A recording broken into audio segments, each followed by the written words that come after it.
And we're starting right where we left off in our last gameplay showcase, just outside Hogwarts, which I love that you can walk out of the castle after walking through everything and then just come out here and take off on your broom out into the open world. And Alan, I know that's something that you particularly like about Hogwarts Legacy too. Yeah, I'm a big fan of just being able to hop on the broom and, and go anywhere. There's something about kind of like the sensation of everything being open to you, and just I love the proximity that I can get to things. I love flying close to the ground, and I kind of wanted to talk about it just because I feel like the brooms are fun for me, not just because of all those feelings of exhilaration, but because they're not just I have a broom and it's done.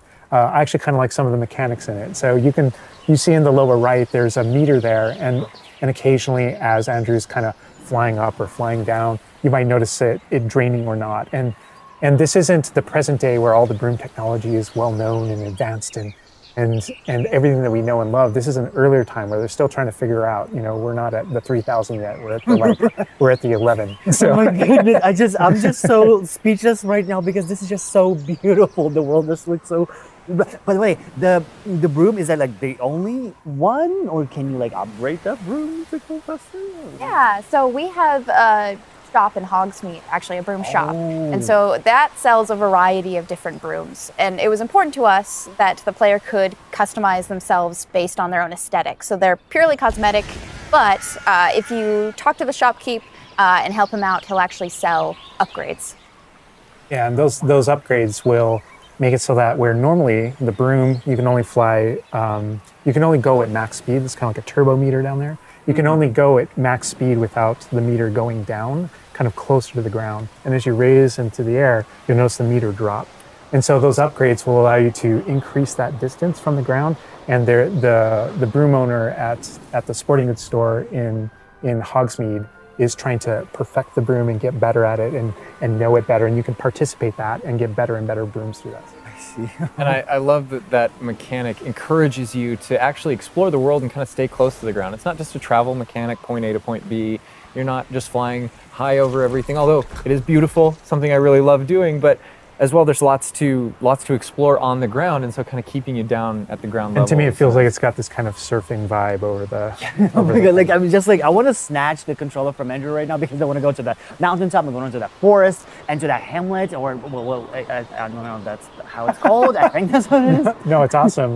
We're actually gonna land here, and I feel like that you call it a hamlet is just perfect, just because that's what we refer to it as, and so. We all know from lore that Hogsmeade is the only all-wizarding village within Britain, but we wanted other opportunities to kind of meet other characters out here and to kind of populate the landscape, so it's not just kind of, barren as you leave out this direction and that direction. And so we just imagine these different dwellings, these different smaller locations that wizards might live in out in the Scottish Highlands.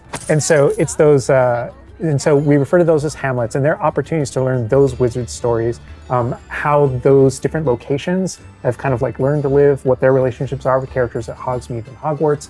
And so they're both quest opportunities out here and a chance to kind of get to know more of the area, even beyond Hogwarts and Hogsmeade that we've already experienced.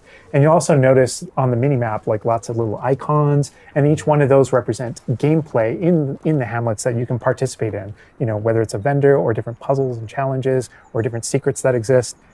Each one of those icons are different opportunities for gameplay.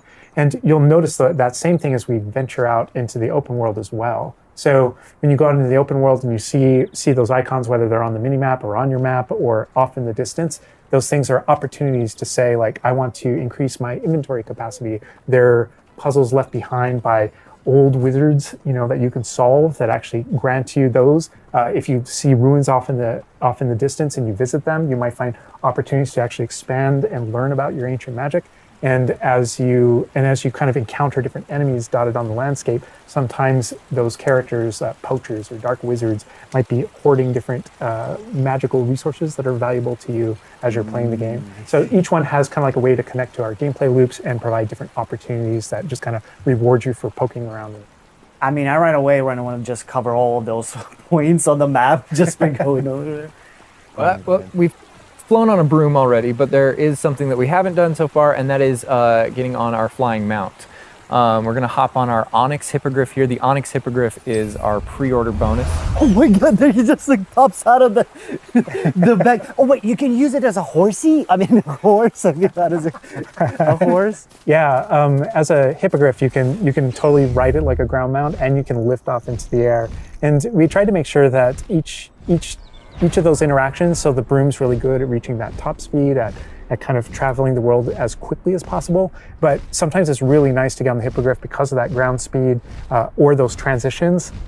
And sometimes it just feels amazing just to be riding around on a hippogriff. Look at it. Yeah, it really is kind of like, I don't know, it's a great feeling being on it. And it's a great feeling managing those transitions, kind of going from run to fly and just being able to go wherever you want. And we tried to make sure that each one of these things that you can interact with have a unique identity and a reason for being.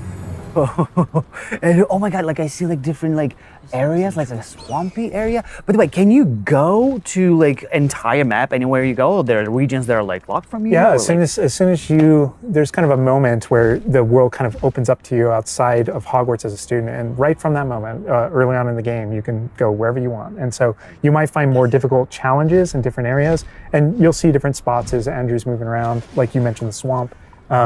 But there, we have got like a coast, and we've got different types of environments out in the world just to kind of pepper your experience, reward you for exploring, keep things fresh. All those things exist as we're moving around. So cool. And I love that windmill. It's like so rustic. Like I keep forgetting that this is like 1800s. The Wizarding World we've never really seen before. Like it feels so authentic. Like it's part of it. Yeah, I love this vista too, and I'm gonna have Andrew stop here. We're gonna use a bit of dev magic to change the seasons. Actually, I want you to see what this world looks like covered in snow. Yes, yes, yes, please. I love snow. That's all I want. Oh, baby. Oh my god, this is so beautiful. Oh my goodness. This is so pretty. Okay, it looks so realistic. Oh my god, it changes the landscape like completely. Oh my god, does it have like actual like gameplay impact, like impact on the gameplay, or does it like it's just the weather of Scotland? Yeah, we really use it as a narrative marker through the game. So as you're progressing through your main storyline, it was important for us to kind of like have those moments that kind of felt like when you're reading the books or watching the movies where, you know, you'll see kind of like the title card winter and now the landscape has changed and you're really feeling that passage of time while you're a student, you know, going through your year at Hogwarts. And I think we wanted to duplicate that. And for me, it's really fun that it's not just on the outside, which I agree, I think it looks really beautiful, but within the school as well. So there are moments like when it reaches certain holidays or things like that, where Hogsmeade reacts to holidays and the school reacts to holidays, and you see the decorations around those environments change. That really helped just kind of make me feel like I'm there. Right. Yeah. And it's not just you know, for the seasons, those kind of vibe things. Like we have a day-night cycle, and that day-night cycle, even though similarly, like it's largely about vibe, when you go into Hogsmeade in the evening, there's less characters there. Around the school, you'll notice it kind of dies down and quiets down just when there's candlelight and students kind of like as you're walking through the halls. But in that day-night cycle is where we've kind of placed a few items where, you know, whether or not you can collect them or whether or not you can interact with them that are a little bit restricted by the day-night cycle. And I love Andrew's flying up here, really high up on the hippogriff. And we're just looking at this view of Hogwarts in the distance. It's just absolutely beautiful. It's part of what I love most about flying around in this game, whether it's on a hippogriff or on the broom. No, I mean, you talk about going anywhere and things that you can see in the distance, and that's one of my, I still can't get over, like, no matter, I play this so much, but I still can't get over the fact that I can see Hogwarts out there, and there's just something beautiful about knowing that all of the things inside of it, the classrooms, the students, the professors, all the places I can go, I can just fly my hippogriff, land in the courtyard, enter the front doors, and just walk, you know, to the library, to class, or to greenhouse, or to my common room, that it's all contiguous and just kind of like one space is still exciting to me after all this time. mean, I'm just I'm speechless right now. It's just absolutely beautiful. It's just, oh my God.